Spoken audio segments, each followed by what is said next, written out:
Now, in addition to those special formulas that we have for factoring, there's also some for the sum and difference of cubes.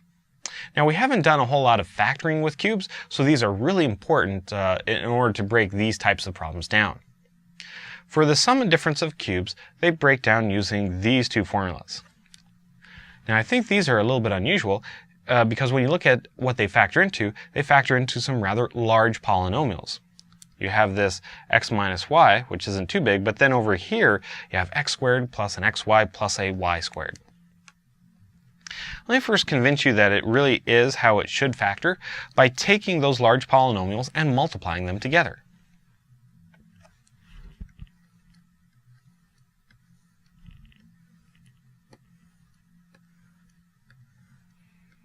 I'm going to do this using one of my tables. So I'll write the terms of one polynomial along the top, then I'll write the other ones along the side.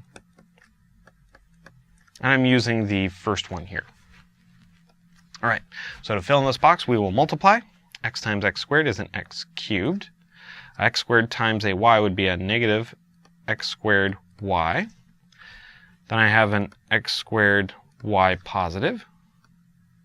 Then a minus xy squared. Then xy squared. Then minus y cubed. And when I go to combine these terms,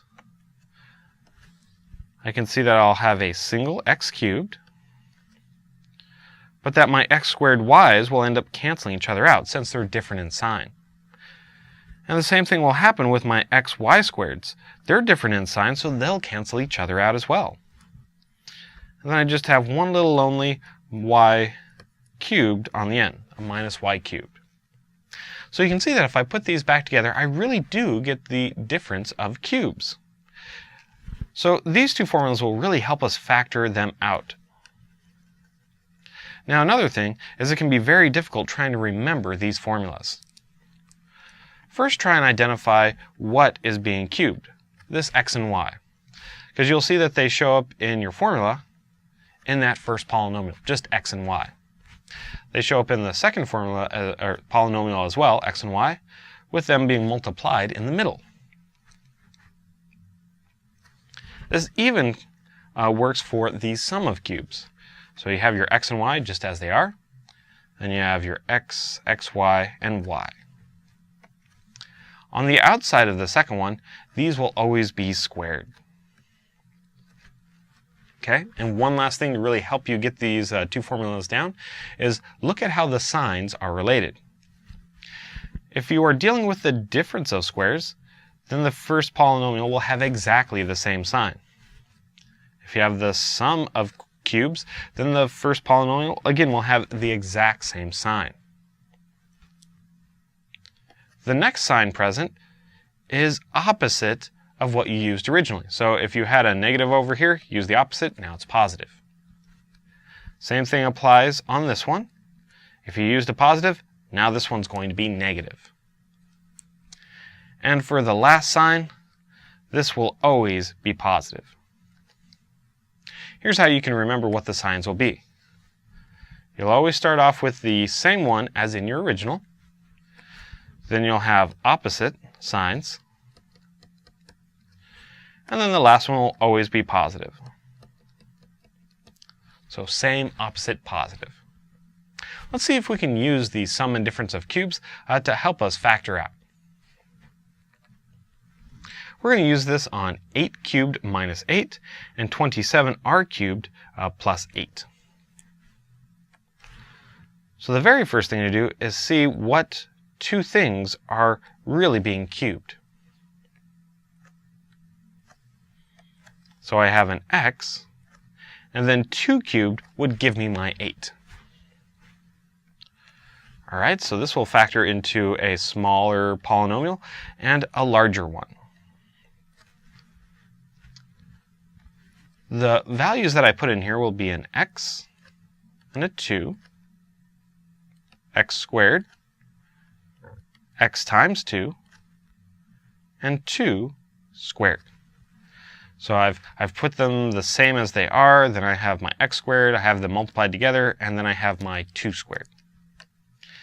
Now we need to clean up this a little bit by putting in some signs. So same, opposite, positive.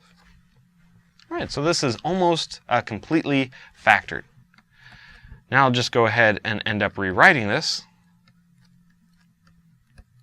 because we usually like to put our coefficients in front of our variables. So 2x rather than writing it as x times 2. And we should write this as a 4 rather than a 2 squared. All right, so now that one is factored. You can see they do take a little bit more work, but it does get the job done. All right, let's try this other one. What cubed plus what cubed? Well, what number cubed would give us a 27? Well, that would have to be a 3. So we know that 3r is our first number in there. And what cubed would give us an 8? Well, I think we saw before that must have been a 2. So this will break down into a smaller polynomial and a much larger one. Let's write down our numbers. 3r and 2. 3r squared, 3r times 2, and 2 squared. Okay, now let's go ahead and add the signs to this. So same, opposite, and positive. All right, so now this one is almost done.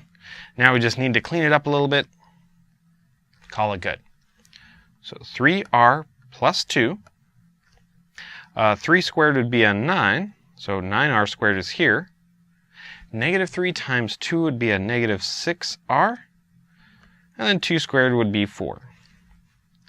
So now this one is factored completely. All right, let's do this one more time using the sum or the difference of cubes, since it does take a little bit of practice to figure out what pieces are being cubed and where all of those pieces need to go. So we need to recognize for this first one, something cubed plus something cubed. Well, k cubed looks like my first one. And let's see, what cubed would give me 64? That would have to be 4. So we'll think of breaking this down into one small piece and one larger piece. Now we'll go ahead and write down what these pieces are. So I have k, 4, k squared, k times 4, and 4 squared. Now that we have all of our pieces, let's go ahead and put in our signs. Same, opposite, and positive. Don't forget this last step, where we really just go ahead and clean everything up. So k plus 4, k squared minus 4k plus 16. Now, another thing that you may sometimes be really tempted to do is sometimes you look at the second one and it seems like you should be able to factor it in some sort of way. However, this is really as far as it goes. So feel free to just leave it as it is. All right, let's try one last one. This one is 27x cubed minus 64y cubed. So something cubed plus something cubed. All right, what cubed would give us a 27? That must be a 3. And x cubed would give us an x cubed. Okay, so that looks good. To get a 64, this must be a 4y. Oops, let's make sure we have our negative sign in there. All right, now that we have that, this will break down into a smaller one and a much larger one. So our pieces are 3x and 4y. Be very careful as you put in those pieces in the much larger one. Remember, we have 3x squared, we have 3x times 4y, and we have 4y, all of that squared.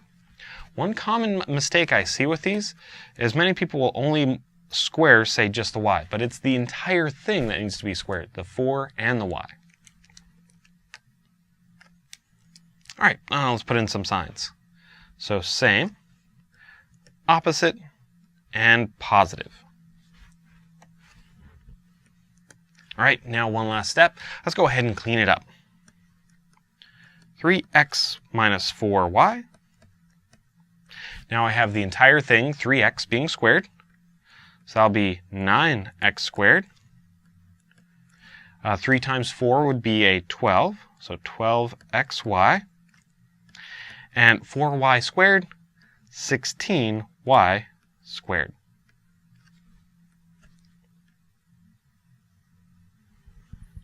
So now this one is factored completely. So definitely get familiar with these special formulas. They can save you lots of time and work, so you don't have to go through as much. Remember to look for those key patterns when using these formulas, and always remember that we don't have a sum of squares formula, so watch out for that one.